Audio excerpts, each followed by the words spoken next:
Hello again, welcome back. For this video, we're going to talk about multiplication properties of exponents. You'll see what our goals are right here. Find products of monomials, find the power of a power, and find the power of a product. We only have one vocabulary down here, monomial, so I went ahead and put the vocab definition. It's a number, variable, or product of a number and one or more variables. It has only one term. So that's important, but it's also the product. So product is what it is. Not an add or subtract of one or more variables. So the first thing we have here is the product of powers, and here's the rule. It says to multiply two powers that have, and this is crucial right here, same base, you add their exponents and keep the same base. So the algebraic version of that is if I have a to the m times a to the p, well, that's going to be a to the m plus p.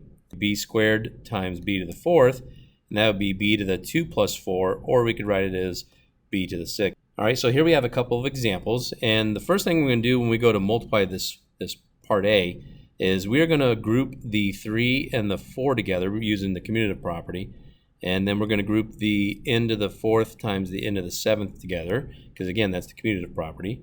And at the front here, 3 times 4 is going to give us 12, and at the back here, n to the 4th times n to the 7th is going to give us n to the 11th, so this ends up being our simplified result.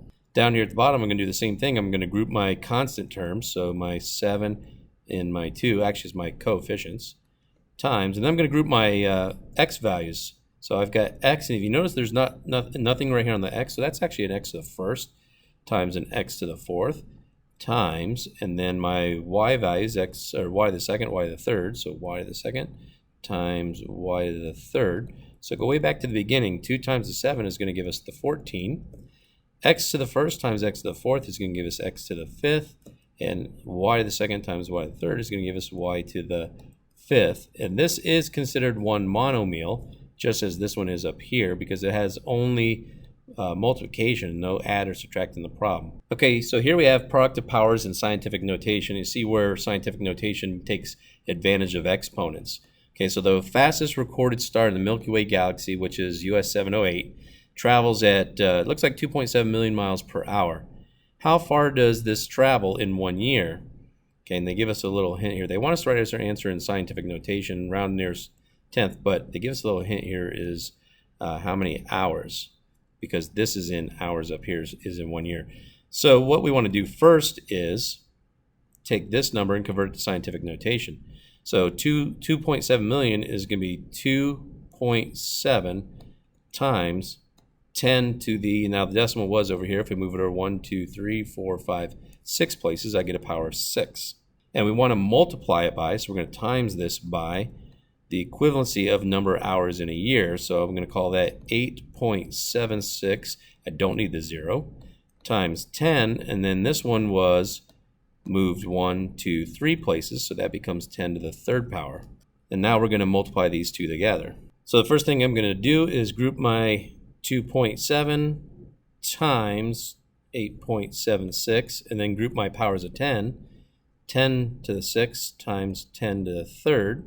And this first part right here is going to give me, and it said to round to the nearest tenth, I got on the calculator 23.65, so I'm going to call that 23.7.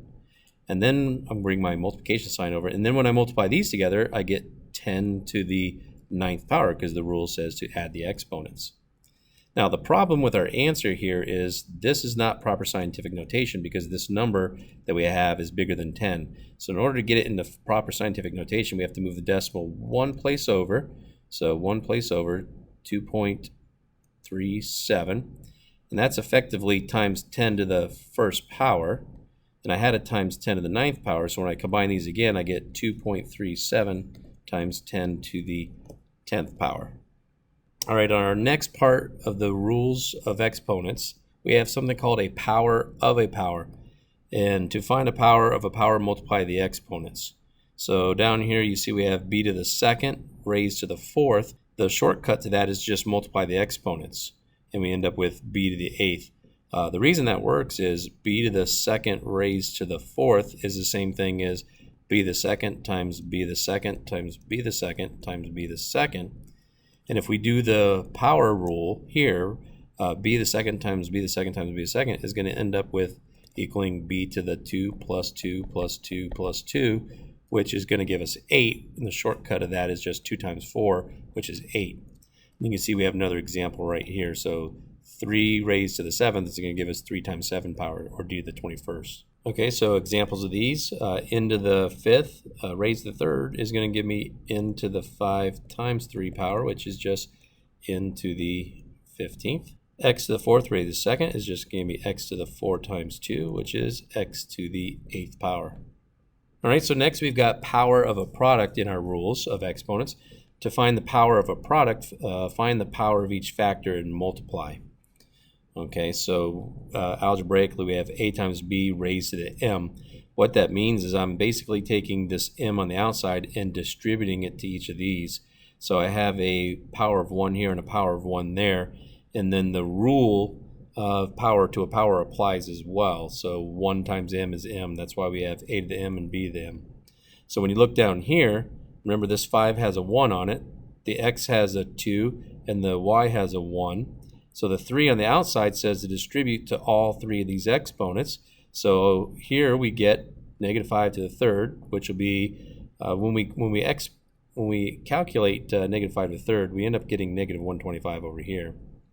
In the middle, we have x to the 2nd raised to the 3rd, which is going to give us x to the 6th, which they put over here. And remember, there's a 1 here, so y to the 1st raised to the 3rd is 1 times 3, which is y to the 3rd. So this ends up being your simplified answer. All right, so here we have a couple examples of that. So this first one is going to end up being 3 to the 1st raised to the 5th times x to the 5th raised to the 5th times y to the 2nd raised to the 5th. So this 5 was distributed to all 3 of these. When we simplify that, 3 to the 5th here, well, that's going to give us 243. And then x to the 5th raised to the 5th, that rule is to multiply. So we get x to the 25. And y to the 2nd raised to the 5th is going to give us a y to the 10th. And this right here ends up being our simplified expression. We'll do the same thing down here, only I'm going to put a 1 here and a 1 here. And then when I distribute the square to the negative 5, I will end up with a positive 25, or negative 5 squared is 25. And then when I distribute the square to the a to the 1st, I get a to the 1st times 1, so I get a to the 2nd, so 1 times 2 is 2. And then when I distribute this to the 4, the b to the 4th, b to the 4th raised to the 2nd, remember it's b to the 4th raised to the 2nd, that rule says to multiply the exponents as well. So b to the 8th power, and that's our simplified answer without having to expand it all the way out the way we did there. All right, so here we have a power of a product rule when it involves area. It says if the side of each of the smaller squares is x inches, that's what we got right here, x inches, and the side of the whole canvas is s inches, which is over here, then what is the area of the painting in terms of x? So we want to know the area of this painting, but using x instead of s. Now this appears to be a square because it says up here, it says a square, so the area of a square is equal to s squared. Now what we're going to end up doing is substituting s with some variation of x. So s is all the way across, but how many of these x's does it take to make one s? So 1, 2, 3, 4, 5. So it takes 5 x's to equal 1 s. So in place of s, we're going to substitute 5x. So area is going to equal, now here's where we got to be careful. You don't just go put 5x and then a square, because the square is supposed to affect the entire side. Well, the entire side is not x, it's 5x. So you have to put that 5x into parentheses. And now when you apply the rule here, you get area equals 5 to the 1st raised to the 2nd equals, or times, x to the 1st raised to the 2nd, and that's going to equal, well, 5 squared is 25. X to the 1st raised to the 2nd is x to the 2nd, so the area ends up equaling 25x squared in area.